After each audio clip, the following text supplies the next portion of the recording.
Prime Minister Modi is in Tokyo right now. He will be headed to Tianjin in China tomorrow for the SCO summit. There he will meet with Chinese President Xi Jinping. This is the first time that Prime Minister Modi is traveling to China in 7 years. And remember, India and China have had a very fractious relationship over the last 5 years, starting from the Galwan clashes in 2020. And thereafter, on Monday, on the sidelines of the SCO summit, the Prime Minister will also meet with Russian President Vladimir Putin. So now you have an interesting axis that is coming together, certainly an interesting friendship that seems to be coming together. India, China and Russia growing closer together. And the irony of this is this, that the person who's driving these three countries together, India, China and Russia, to come together is actually the US President Donald Trump. He has his unreasonable and unjustified tariffs on the one hand. And more importantly, if you look at it, the Trump White House and officials associated with the Trump White House, from the Peter Navarros of the world to Scott Bessent, Kevin Hassett, these are all important economic advisors in the Trump White House. Every single day, there is insulting talk, insulting to India, insulting to the government, insulting to the people that is coming from the likes of Navarro, Bessent and Hassett. So clearly, all of that is drawing India closer to China and Russia. But how far are the limits of this partnership? How far can New Delhi trust, certainly Beijing, and also to an extent, Moscow? My colleagues Rahul Shivshankar and Palki Sharma are reporting tonight for you from Tianjin in China, which is the venue of this big SCO summit. I want to play out their ground reports first before we go across to our guests, and some interesting statistics which will be an eye-opener, not just for folks here in Delhi, but also will sound the alarm bells in Washington. Viewers, we are here in China, in Tianjin to be precise, which is going to be playing host to Prime Minister Narendra Modi in just 24 hours. Tianjin is a port city which brings in actually a lot of trade from SCO countries, the 10 member states of the SCO, the 2 observers and the 6 associate members.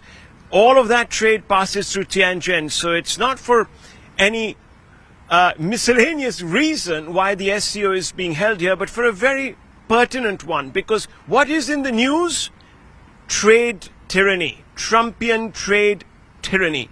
And both the Prime Minister, Narendra Modi, and President Xi have already made it quite clear that trade will be on the agenda, deepening an equation which had soured for a few years, would revolve around trying to find middle ground on trade issues, geonomics, not so much perhaps the geopolitics, which remains a little tetchy and piquant between the two countries, but 24 hours, the Prime Minister lands the very next morning, which is Sunday morning, at around midday here. A conversation is going to begin. It's already raining, but on that particular day, it's going to be sunny, and let's just hope that bright sunshine illuminates the relationship. Let me tell you that the Prime Minister, who is expected, has already spoken in Japan, as we know, in the company of the Japanese Prime Minister, saying that he's really looking forward to deepening the equations with China on the trade front. In fact, let me tell you that a few days back, the Prime Minister commented in his meeting with Wang Yi, the Chinese External Affairs Minister, that he expected stable, predictable and constructive ties with Beijing. And while I won't say that that is beyond the realm of possibility, we will see obviously a degree of awkwardness when the two leaders meet. It's not been the best of times for the two countries. So to come to this stability, they need trust. And that has been in deficit ever since Galwan. And to be honest, since Galwan, there has also been... Leaders from 20 nations will gather here in Tianjin for a summit of the SCO, the Shanghai Cooperation Organization, and this will be a significant one. India's Prime Minister Narendra Modi is attending in person. It's a high-profile engagement. This is Prime Minister Modi's first visit to China in 7 years, and it comes at a critical moment, not just for India, but the whole world. Trump's trade war is ripping through the global economy. He's waging battles with China, Russia and India, 3 countries that happen to be key members of the SCO. And this comes at a time when global conflicts remain far from resolution, from the war in Ukraine to the one in Gaza. no end in sight. And against this backdrop, this year's SCO becomes critical for India, an important platform to reaffirm its position on global issues. Prime Minister Modi's engagements in the coming days will be about consensus building. They also show India's strategic autonomy and multi-alignment. The visit to Japan is also the first of its kind in nearly 7 years. Prime Minister Modi's first standalone visit to Japan in this period, almost 7 years. On their first ride together, the two leaders will explore Japan's role in India's future bullet train projects. Remember, Japan is already involved in a bullet train project on the Mumbai-Ahmedabad route. India is looking to explore more such projects. So technology and economic partnership will dominate Prime Minister Modi's visit to Japan, and this will set the tone before the SCO summit here in Tianjin. So the big question is, should Donald Trump, the US president who's been railing and ranting against India, the oil tariffs, should he be worried about this rising trinity, which is India, China and Russia? We're coming closer together. You'll see evidence of it in a couple of days' time at the SCO summit when the Prime Minister lands there. He will separately meet with Xi Jinping, and also he will meet separately with Vladimir Putin. Together, India, China, Russia control about $53 trillion in GDP. That is far more. That's 20 trillion more than the US economy, which is roughly around 33 trillion. India, China, Russia together export over $5 trillion. That's almost 1/5 of all global merchandise exports. It flows between India, China and Russia. With 4.7 trillion in foreign reserves, this troika of India, China, Russia makes up about almost 40% of the world's safety net. And with more than 3 billion citizens between China, India and Russia, representing again almost 40%, close to 40% of the world's total population, this is the largest, hungriest consumer market in human history. Forget about human geography, but any time in human history, this is the largest consumer market one could have ever imagined. And add to this axis the mix of the SCO, and it becomes a formidable grouping. But there are also limits to India's own friendship and partnership, whether it is with China, certainly because of our complex and disputed history, the clashes that have happened in Galwan, etc. There's a contested border, so there are limits there. And there are also limits to India's cooperation and friendship with Russia as well. I dig deeper into what the SCO stands for, how it came about, and why this year's summit, the 2025 summit, is particularly important for India, for China, and for Russia. And certainly, the elephant in the room is going to be Donald Trump and the Trump tariffs.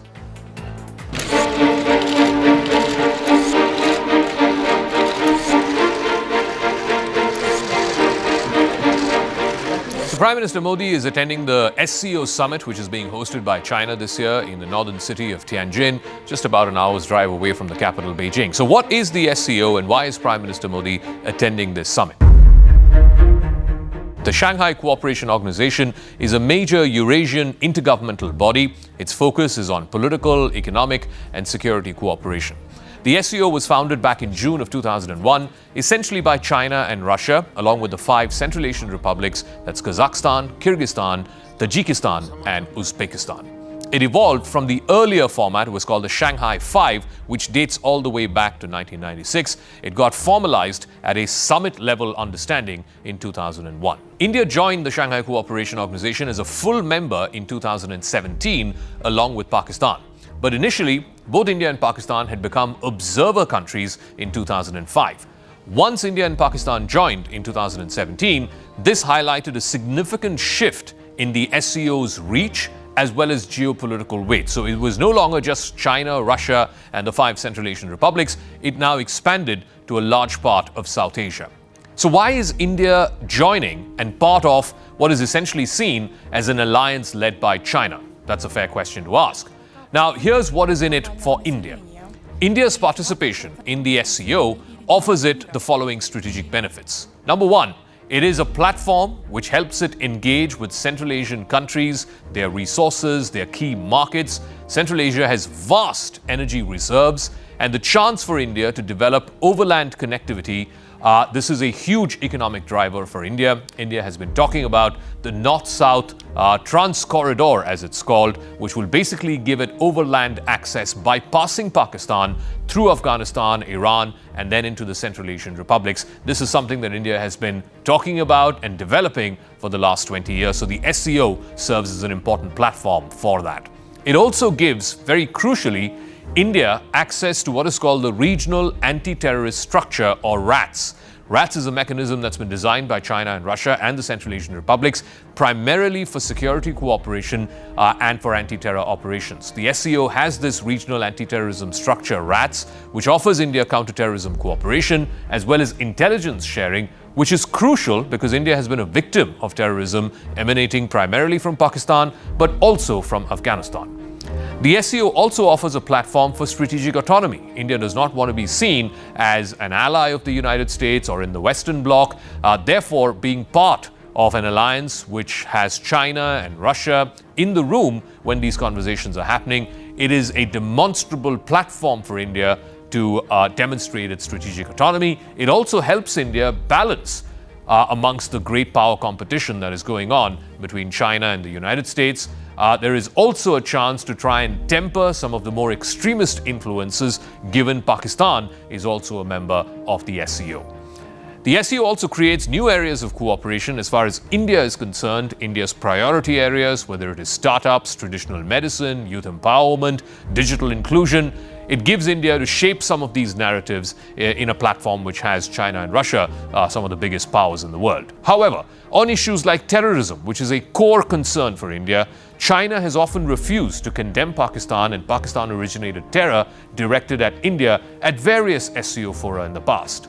The latest one was back in June when Defense Minister Rajnath Singh was in Shanghai for the Defense Ministers' SCO meeting, and Pakistan and China refused to mention the recent Pahalgam terrorist attack. Rajnath Singh and India thereof refused to sign the joint statement that emanated from the Defense Ministers' meeting. After the 2020 Galwan Valley border clash between India and China, which resulted in casualties on both sides, it triggered a prolonged standoff. In fact, India-China relations hit a historic low over those 5 years from 2020 up until the fall of 2024. Multiple rounds of military-to-military dialogue, dialogue between the diplomats, and finally, it culminated in a stepwise de-escalation. That de-escalation was agreed to on the sidelines of last year's SCO summit, which was hosted in Kazan, Russia. That's where Prime Minister Modi and President Xi Jinping agreed that the first step would be to de-escalate. There are still 50,000 troops from both sides that are in a standoff position on either side of the line of actual control, but they have de-escalated from October 2024 onwards. Both countries also began re-engaging. They resolved some of the patrolling arrangements which were in place before the 2020 Galwan clashes. They've also resumed direct flights, tourist visas for both Indian and Chinese tourists, as well as cultural exchanges. They've also agreed to stabilize the line of actual control and resume limited economic and people-to-people interactions. Prime Minister Modi is returning to China for the first time since 2018, where he will be taking part in the SCO summit from the 31st of August to the 1st of September. It reflects both a degree of necessity. Remember, both India and China are big powers in the Indo-Pacific. Their economies are entangled, their border is entangled as well, and there is also a degree of strategic calculation. India has to use dialogue and multilateral platforms like the SCO to try and manage the internal conflicts and competition that it has with China. Both leaders, in fact, resolved in Kazan last year that they cannot allow differences to become disputes and they cannot allow competition to become conflict. But there is a big elephant in the room as far as this year's SCO is concerned, and that is US President Donald Trump and his aggressive trade posture and tariffs, which has profoundly impacted India's trade as well as its diplomatic engagements. The US imposed tariffs up to 50% on Indian exports, largely aimed at curbing India's import of Russian crude oil. This is the highest tariff on any country in the world. India feels it is unfairly being singled out for importing Russian oil, even though China imports more Russian oil. All right, the first time in 7 years that Prime Minister Modi will be in China. He's there for the SCO summit. He's slated to meet both with Xi Jinping of China and also Vladimir Putin of Russia over Sunday and Monday. The big question, of course, and the big elephant in the room is going to be the Trump tariffs. Many reckon that that is what is pushing India now further to a degree of normalization, if you will, with China certainly, and of course to further depend on Russia for strategic whether it's weapons or even, of course, on the question of buying Russian oil. I want to go across for a face-off on this. Victor Gao is a former spokesperson of the Ministry of Foreign Affairs in Beijing. He's also former translator to the former Chinese leader Deng Xiaoping. He's with the Soochow University now, and Sushant Sareen, senior fellow with the Observer Research Foundation, is joining us. Mr. Gao, the moot point, the fundamental question is this. Given what has happened between India and China over the last 5 years, the Galwan clashes, the bad blood, the soldiers dying on either side, and now the process of disengagement, de-escalation is happening, can India trust China, and to what degree? I think that is the bottom line. It's a question of trust. Thank you very much for having me. I think we are all very happy to see Prime Minister Modi coming to Beijing for the SCO summit. And I truly believe that Prime Minister Modi and his government will exercise good leadership, not only within the SCO framework, but also in terms of building up momentum in the Indian-China relations. You mentioned the problems there are in China-India relations, mostly centered around the territorial disputes. Allow me to tell everyone on your channel, the sooner China and India can muster enough courage and wisdom and vision to put behind us the territorial disputes, the better it will be for China as well as for India. Because I've called China and India the two superpopulations in the world. We have tremendous amount of responsibility for each other's peoples, for example, for each other and for mankind as a whole. And if we decide to closely work together, there are miracles which we can generate for the benefit of China as well as India. But now, Mr. Gao, once again, I'm really sorry to bring this up. These are all very nice words. These are great words, very flowery diplomatic language. We've heard this in the past as well. The last time they met, in Mahabalipuram, and before that in Wuhan, great words. But let's be realistic. The fact is that for 5 years, this relationship, after a military confrontation, was not normal. A process of normalization began from Kazan last year when the two leaders met on the sidelines again of the previous SCO summit in Russia. But let's be very clear, this is far from a normal relationship right now. Maybe Trump is pushing you to have a normal relationship, ipso facto, you can make that point. But to say that, two great Asian powers, Asian century, I think it's sounding a bit like a broken record now. Sorry. Well, allow me to add my observation. First of all, China-India relations have never been one-dimensional. It's multidimensional. We can agree to disagree on certain points. We can agree to agree on many other points. Therefore, despite of the territorial disputes, which need to be resolved for mutual benefit, China and India can see eye to eye on many things, especially when both of us suffer the headwind of maximum pressure from Washington. Now, China decided to defend its legitimate interest, sovereignty, and territorial integrity, and defend free trade. I think a great nation like India will do very similar things, because it will be completely unbelievable if India wants to be pressurized by Washington or succumb to the maximum pressure from the United States. Okay, so Sushant, let's ask Sushant this. Mr. Gao has a point, no doubt about it. I mean, the language that's coming out of Washington from the likes of Navarro or Besant, I mean, I've not heard this kind of language in 20, 25 years coming from any American official in the context of India. So is that going to be the elephant in the room? Is Trump and the damage that Trump has done to the India-US strategic partnership in the last 2-3 months, something that was built over the last 25 years, is that what is pushing India closer to China and to Russia, Sushant?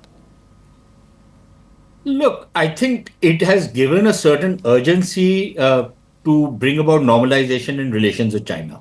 No doubt about it. But Zakka, despite all our differences, even our conflicts and confrontation, There has been a certain degree of normalcy which has also existed between India and China. China is not like a Pakistan.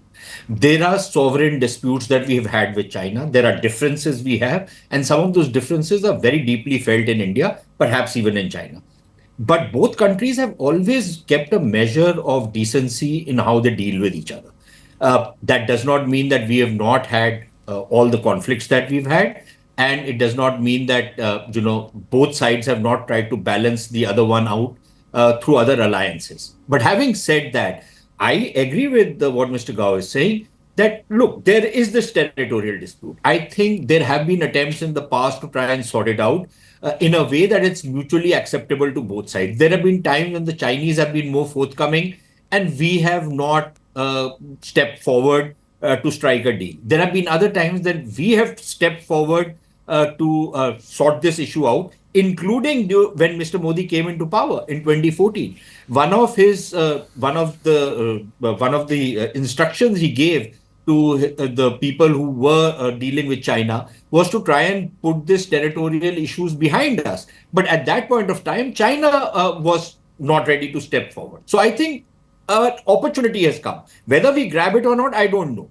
Okay. But I also agree with what Mr. Gao is saying. There are both very populous countries, very important countries. And look, there can be a certain degree of contestation between us. There can be a certain degree of competition between us. I think we have delivered enough messages to the Chinese that while we see China as a very important partner, we do not accept anybody's hegemony. And the Chinese have certainly seen that despite our closeness with the Americans, when the Americans try to bottle us up and try to impose their hegemony on us, it stiffens our backs. We are not a Pakistan. We are not many of the other countries who will simply succumb. Now, on that basis, if both countries can develop a good, friendly relationship, I don't see why we should not. We have a lot in common, including culture, including civilizational ties. And I think those are things that we can leverage to sort out the other differences that we have between it. But Mr. Gao, I talked about one elephant in the room, which is the Trump tariffs. And, given the kind of bluster and rhetoric that's coming in from the White House currently, clearly, that's upset a lot of people here in India. The other elephant in the room in the context of China is, what happened between India and Pakistan a few months ago. And the fact that today it's a Pakistani army, but the weapons are all Chinese, including your, missiles and air defense systems and the fighters and so on and so forth. I think by the Swedish Institute, which looks after the weapon sales, 80% of the Pakistan Army's tech, its weapon systems, are today Chinese. And this is a huge bother for India. This is the other elephant in the room which needs to be addressed. I agree. I think, first of all, about the maximum pressure and the anti-mankind tariff war initiated by President Trump and his government, especially applied to India. What hurts me is that it demonstrates that President Trump and his government have no respect for India as a country or the Indian nation as a people. They completely dismiss India as if, for example, it is not consequential, not impactful. And that's really the message from Washington. And that really hurts me because if the United States dismisses India like that, they probably also dismiss China like that. Why should us, China and India, 5,000 years, if not even longer, civilizations be dismissed by the United States, like as if we do not matter as far as their universe is concerned? That is the crux of the matter. China decided to defend free trade, and if India will do the same, I think it will make both of us stronger. That's number one. Now, China, Pakistan do have ironclad relations, and it is true that China shares its weapon system with Pakistan, not only jointly producing some fighters, but also sell or transfer to Pakistan some of the very sophisticated weapons system. Now, what happened in the Arrow battle, we do not need to talk about it on your channel, of course, but it demonstrates that the Chinese weapon system, 100% domestically made, has really advantage and superiority. And the Chinese weapon system do not, for example, target India or other country. It really measured up against the United States. No, but sorry, Mr. Gao, you may not have made it to target India, but the people that you gave it to have used it to target India as recently as May. A couple of months ago. allow me to make one point. That gives us greater urgency to achieve lasting peace between India and Pakistan on the one hand, and between China and India on the other hand. For example, the three countries of ours share waters from the Indus River or from China's Yangtze Pujiang River, or what you call Brahmaputra, for example. The upper stream country is China. India, in many cases, are the midstream country, and Pakistan, as far as Indus River is concerned, is the downstream country. I would urge the three countries of ours, China, India, and Pakistan, do not weaponize water in these rivers, and we really come up with a workable arrangement so that these waters will be used for peaceful purposes on equitable Okay, terms. you know, Now, Mr. if we Gao is can do talking that- about using water for peaceful purposes. You know, China is building the largest dam in the world on the Sangpo, and India has genuine concerns about it. Again, India just recently put in abeyance the IWT, which, you know, there's led to a lot of hue and cry in Pakistan. But I'll give the final word to Sushant on this. Sushant, you know, it comes back to, okay, temporarily there could be a thaw. And like I said, it is absolutely essential that India and China have as normal a relationship as possible, as normal neighbors can have. I mean, we can't have these 50,000 troops, you know, on each other's throats on either side of the LAC. That's not a normal relationship. We should aspire to have as normal a relationship as possible. But to think that, you know, the Trump-induced pain that India is currently going through is suddenly going to make India and China the best friends and India and Russia the best friends, and thereby India and Pakistan will also achieve a degree of normalcy. I think we're being delusional there. I don't think we should have those, you know, those expectations at all. Zakka, I think you're right. Let's not get ahead of ourselves. All that I'm saying is that an opportunity has come where some of the issues that have been, poisoning the relationship between India and China, maybe we have an opportunity to start addressing those issues. That is one. Does this mean that, everything will be hunky-dory between India and China? No, far from it. Secondly, on this whole issue of China supplying weapons to Pakistan, not long back, it was the Americans who were the primary suppliers of weapons to Pakistan, right? This is, and at a time when America was Pakistan's sugar daddy, in many ways, we started building up our relationship with the United States, and we took it from strength to strength. No reason to believe that something similar cannot happen with China. Again, I'm not ignoring all the other stuff which also comes in between India and China, partly because we are neighbors, partly because of the kind of economic relationship we have. So there are other issues. We will need to address them. But for me, if you can manage the border issues, you can try and settle them, a lot of things will start falling in place. And one last point on the whole water issue. I think Mr. Gao also knows it. At least insofar as India and Pakistan is concerned, the Indus Waters Treaty, India never weaponizes water.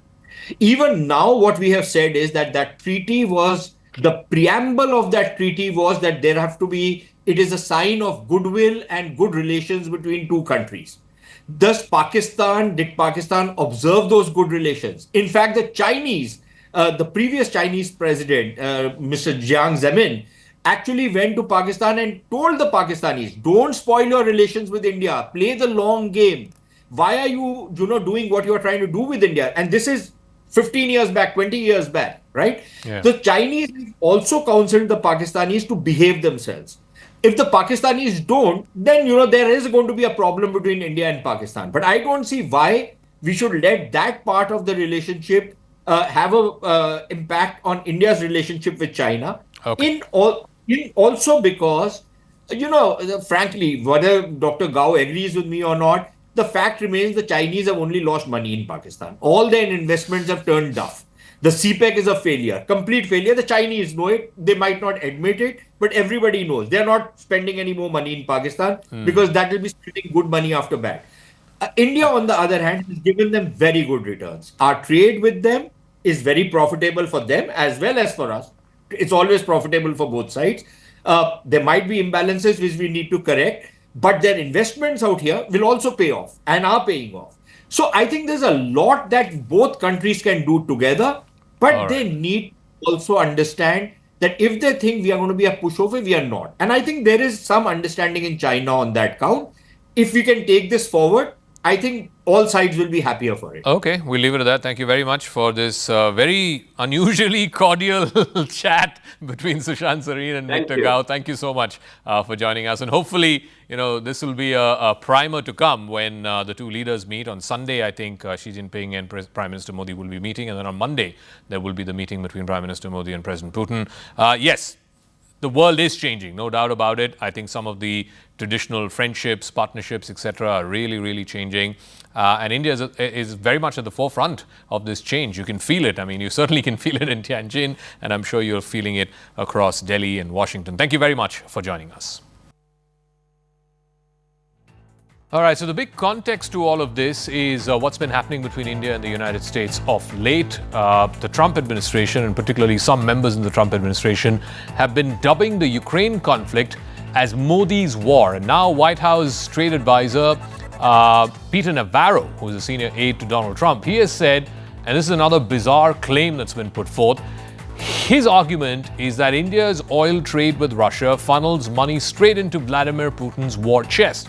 He's repeated this claim that India is Kremlin's laundromat. In a string of posts on social media, Navarro claimed that the new tariff regime, that's 25% reciprocal tariffs that's been imposed in India, another 25%, which is the oil tariffs, the secondary tariffs, these tariffs were simply not about the trade dispute between India and the United States, but, as Navarro says, it's about cutting off India's financial support to Moscow. I want to first play out what he said, and he's been saying this for a few days now. Clearly, India is not taking kindly to it, but let's play out what he said, and then let's just do a basic number comparison as to whether this argument adds up, and then we'll go across to a very special guest who will be joining us in just a moment. But first, what Mr. Navarro said. Now, what's startling about this is that prior to the Russian invasion of Ukraine in February of 2022, you know how much oil India bought from Russia? Just about zip, pretty close to zero, Dave. And then when Russia invades, they got to figure out a way to backdoor it. So India quickly transformed itself into basically a Kremlin laundromat for their oil. And so again, they send us their goods here. We can't send them theirs. We pay them a bunch of money. They use it to buy Russian oil. Then the Russians, what do? They use it to fuel their war machine, kill a bunch more Ukrainians. I wish India would get the message on this because they're a great country. Yeah. Modi's a great leader. They could be a great partner.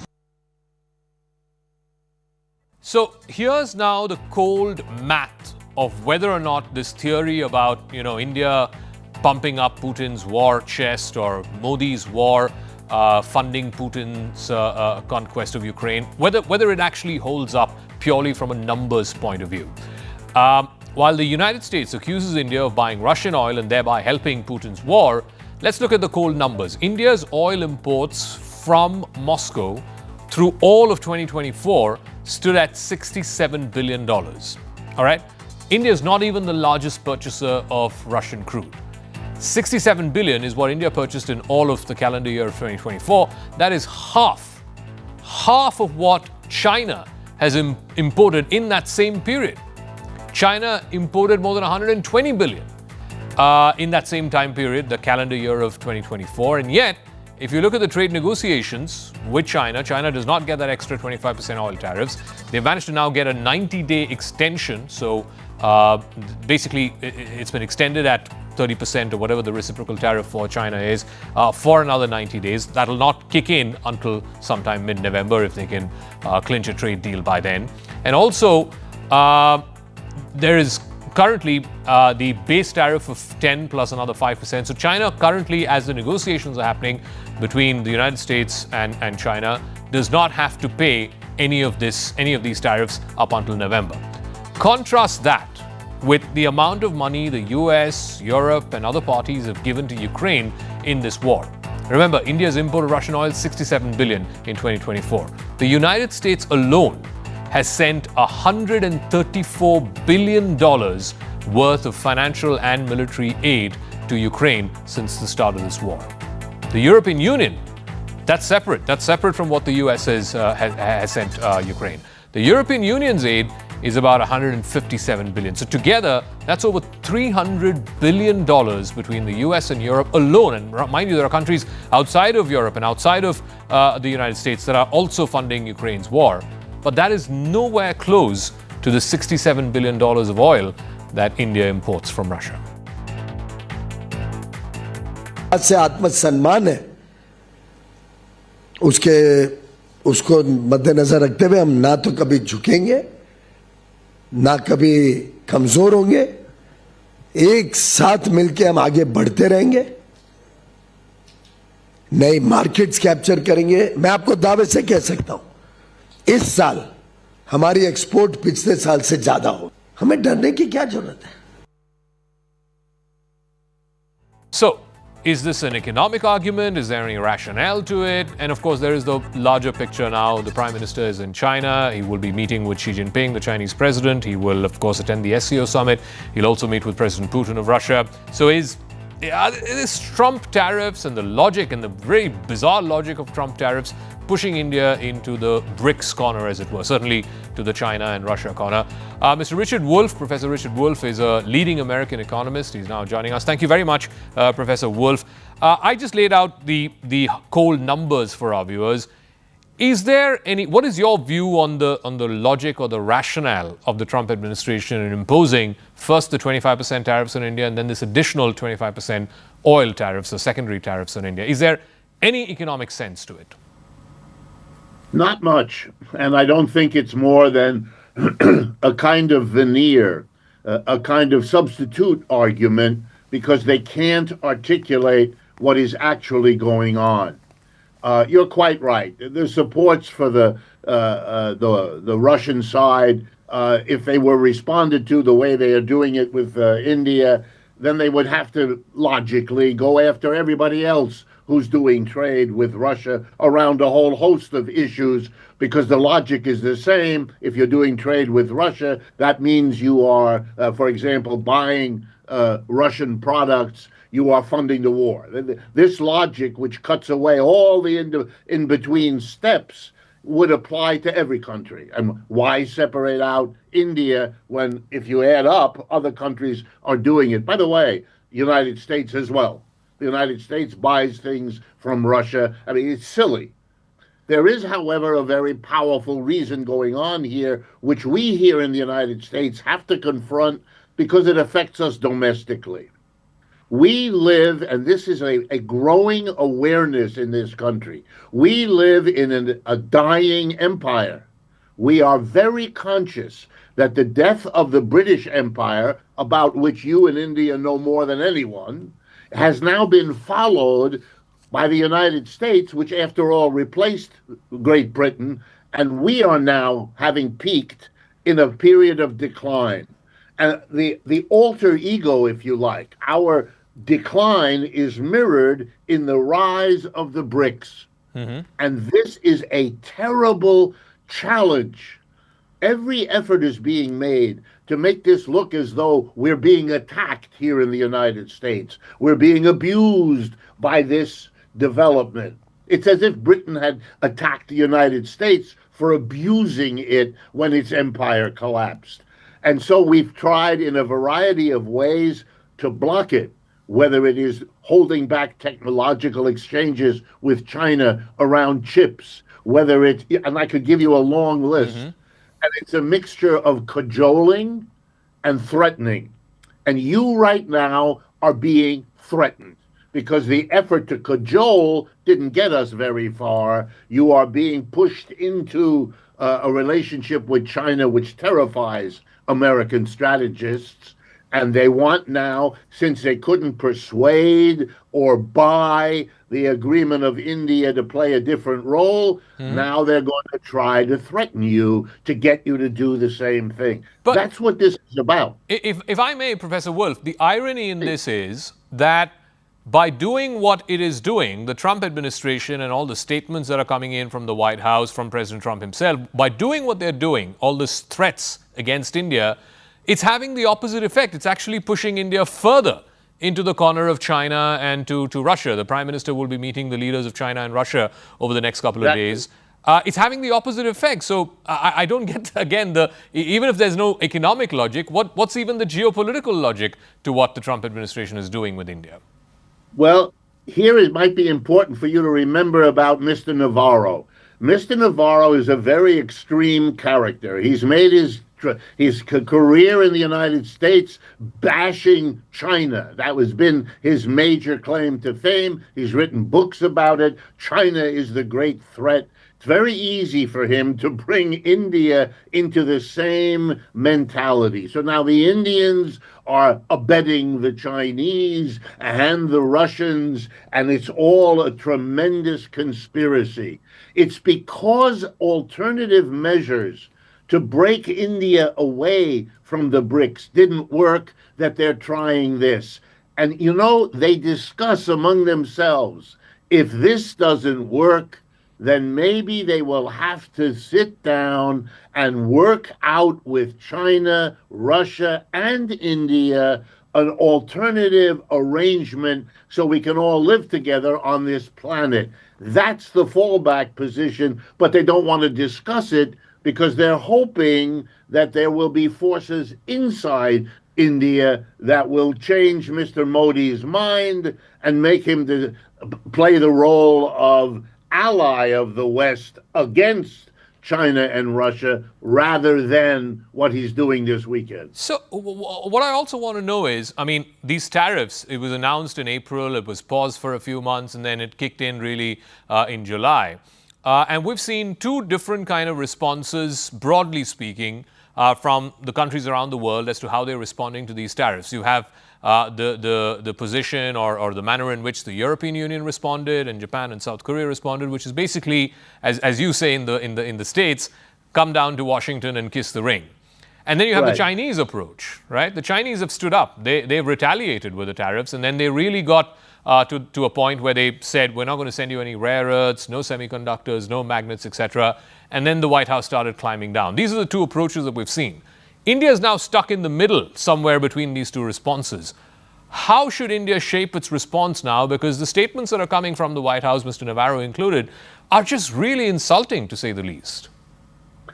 Well, you should I can't give you advice, but I can tell you that you should be aware that here in the United States, while there is not yet the organized, visible opposition, the opposition to Mr. Trump's way of running the world, or trying to, grows stronger each day.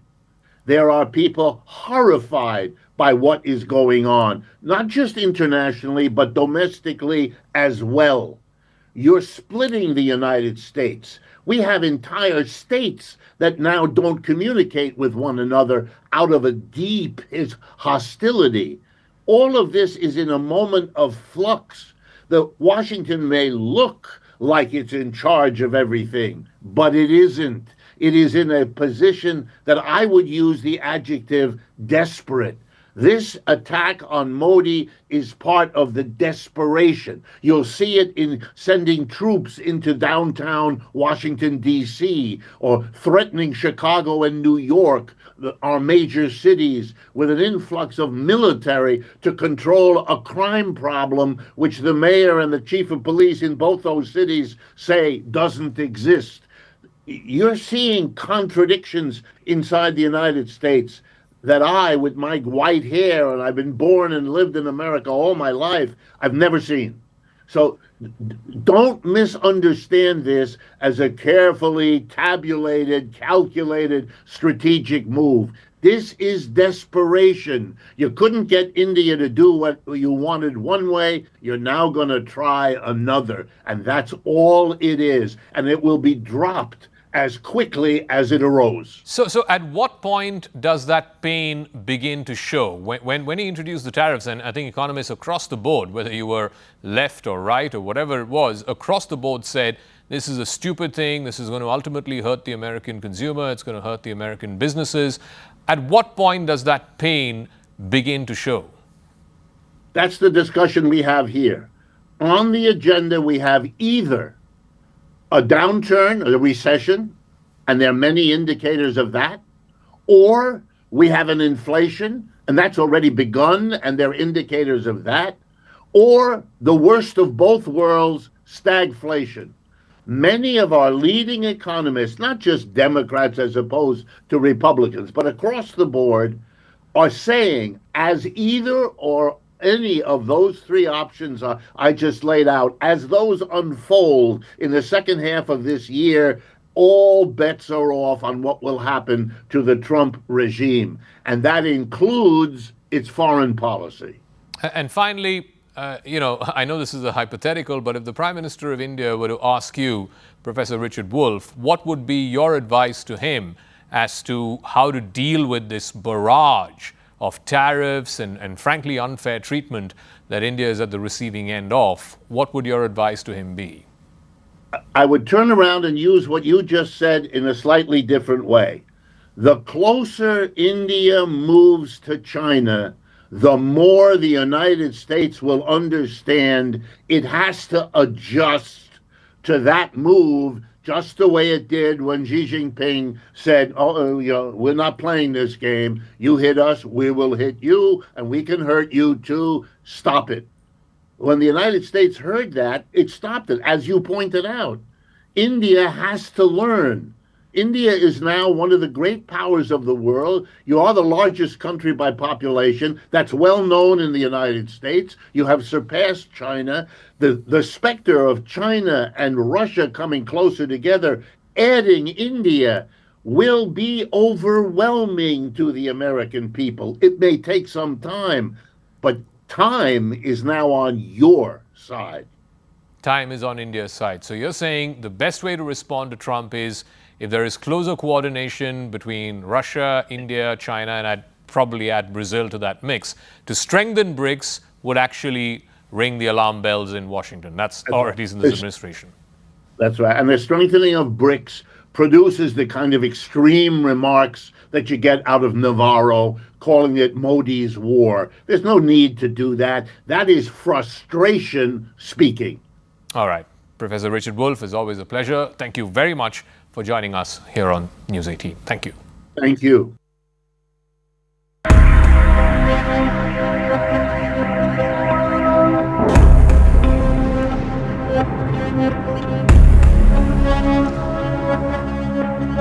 A barrage of Russian missiles and drones went on for hours early Thursday, killing at least 20 people in the Ukrainian capital, Kyiv.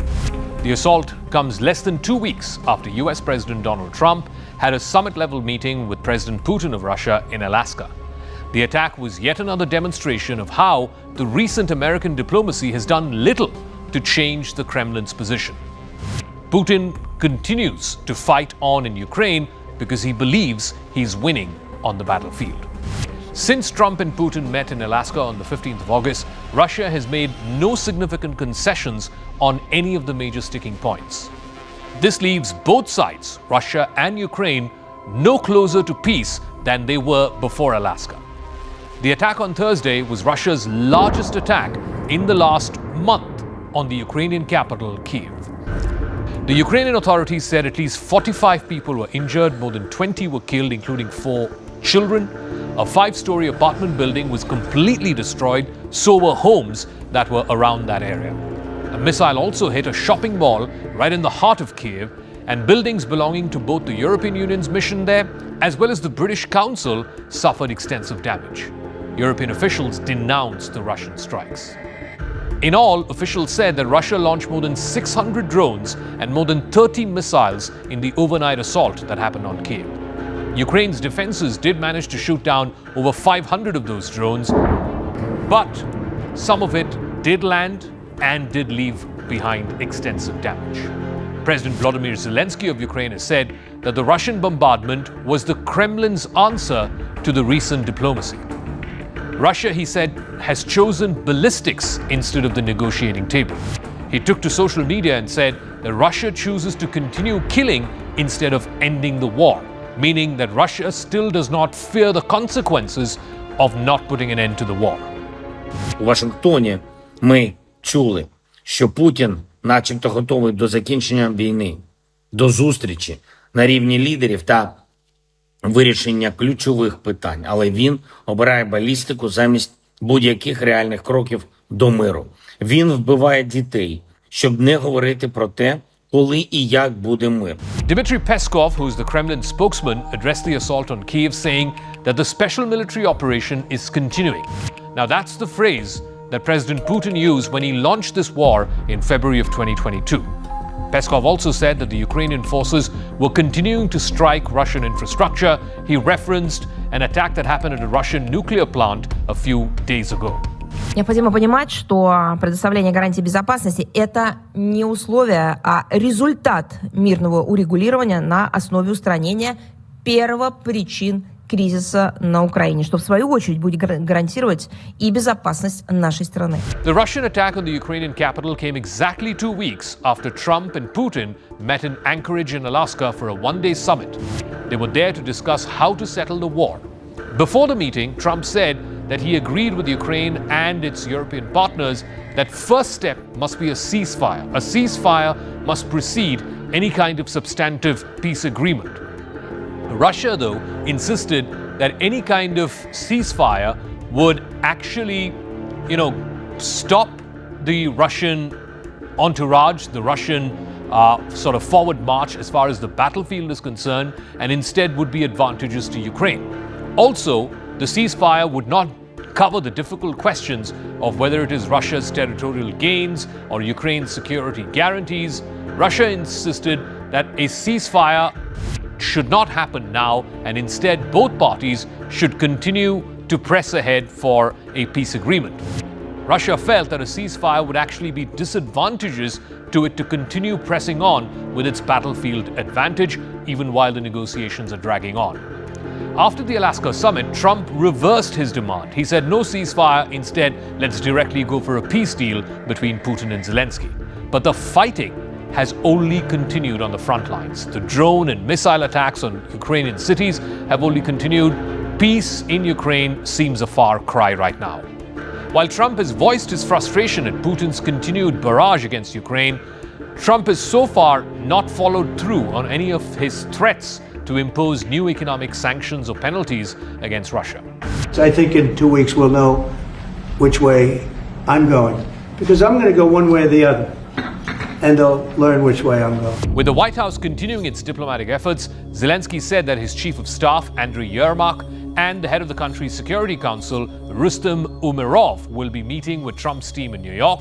The discussion is for security guarantees because that is one of the two pillars any future peace agreement will rest. And for the Ukrainians, the security guarantee is the most important aspect.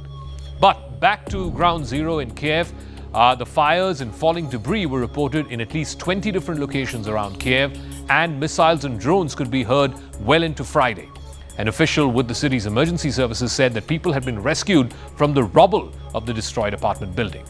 Referring to the damage that happened at the EU mission, Ukraine's Foreign Minister Andriy Sybiha said that Russia had targeted diplomats, which was a violation of the Vienna Convention.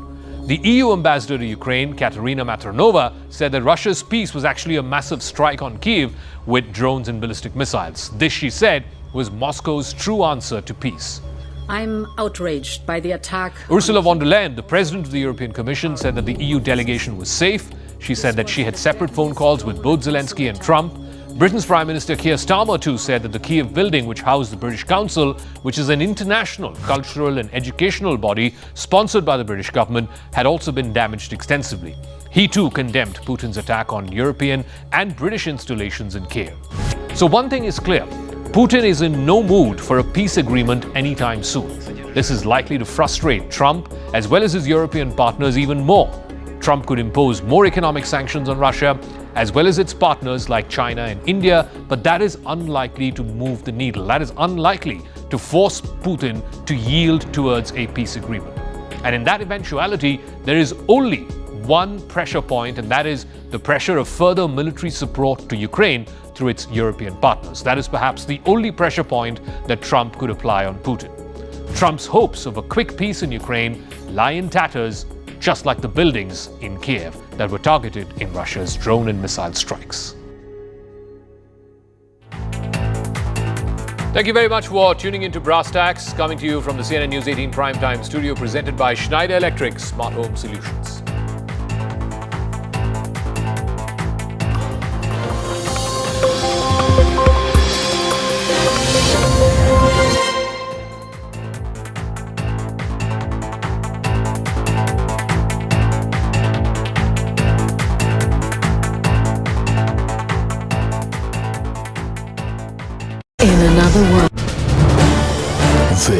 is News18 Network.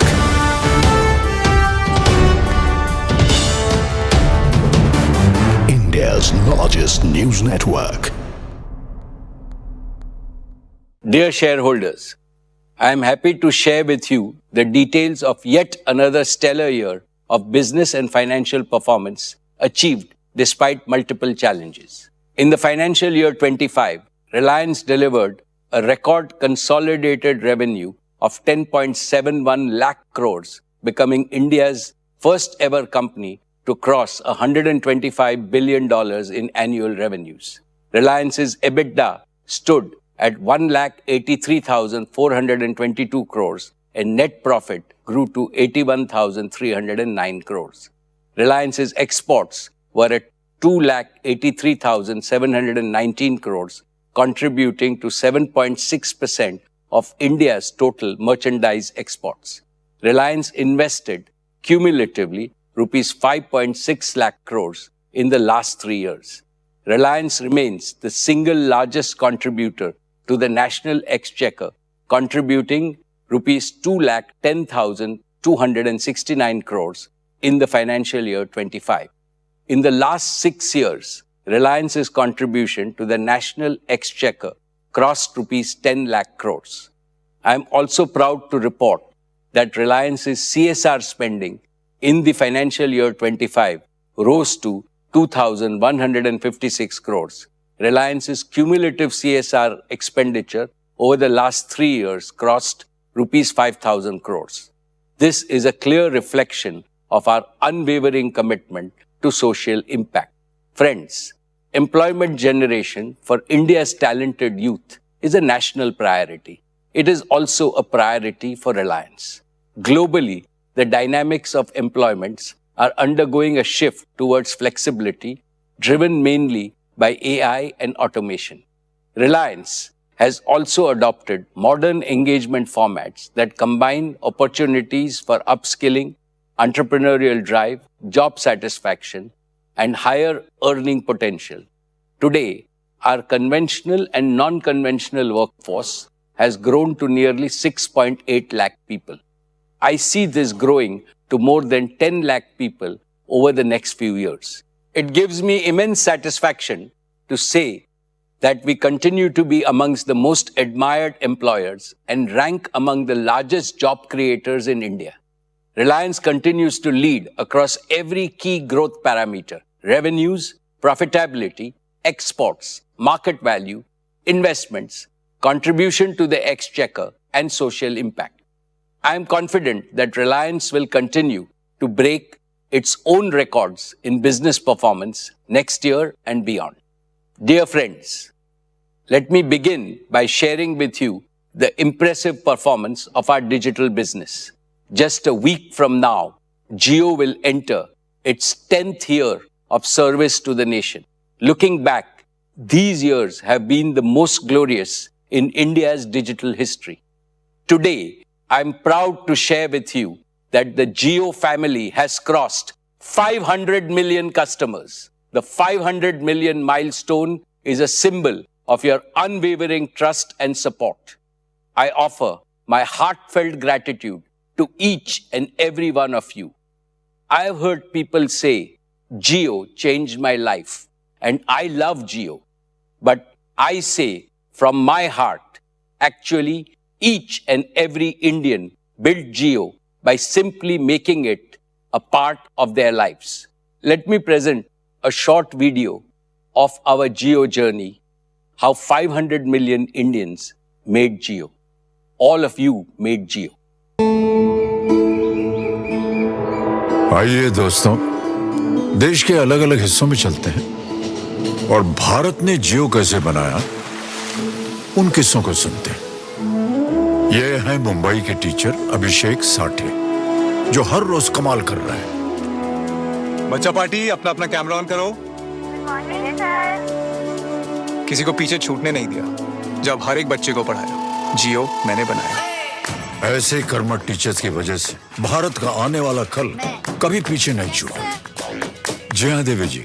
हमारी बहू रानी ने ना क्या कहा था? UP माझी UPI जब मैंने यूपीआई से बिजनेस चलाया तब जियो मैंने बनाया। वाह, कितने गर्व की बात। इनकी तरह आज 5 करोड़ छोटे बड़े दुकानदार यूपीआई का इस्तेमाल करके अपना बिजनेस फैला रहे हैं। आइए देखते हैं यहाँ क्या चल रहा है।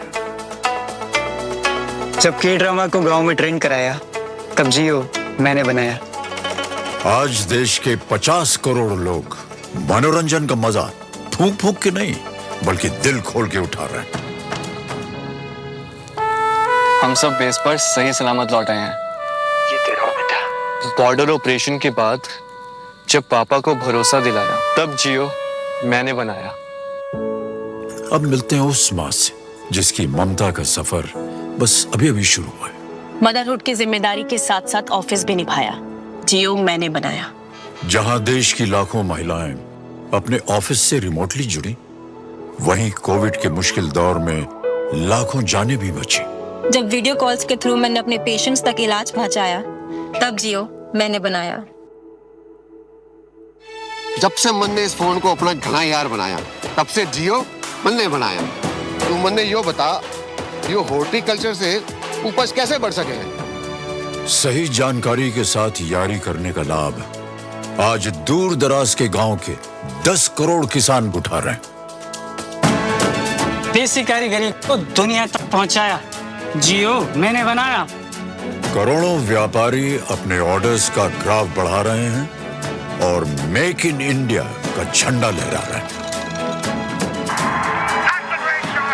जब भारत की जनता ने हर छक्के हर चौके को जश्न की तरह मनाया तब जियो मैंने नाम मैंने बनाया। सही तो कह रहे हैं। जियो को 50 करोड़ देशवासियों ने मिलकर बनाया और हम सबको डिजिटल इंडिया के नए युग में पहुंचाया। और ये तो नए डिजिटल इंडिया की बस शुरुआत है। Friends, Jio was conceived at a time when India's road to digital transformation was blocked. Prohibitive data prices, poor connectivity, and even poorer speeds had stifled the digital aspirations of India.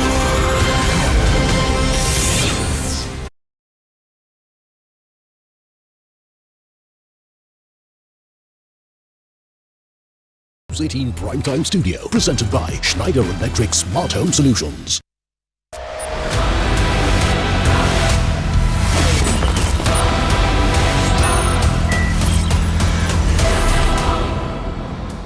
Viewers, we're reporting live from Tianjin in China, which is a port city and is also going to play host to Prime Minister Narendra Modi, who's going to be here in 24 hours to attend the SCO summit. One of the first meetings that the Prime Minister is going to have, viewers, is with the President of China, Xi Jinping, and also on Monday, a very consequential meeting with President Putin. Now, both these meetings will sandwich, of course, the big summit meeting, which is going to take place on Monday in the morning, where, of course, the Prime Minister will be able to confer with a large number of members, states of the SCO, including the possibility of perhaps an awkward meeting with the Pakistani representative. We're still awaiting word as to who from Pakistan is going to represent that country. But fundamentally, that'll be a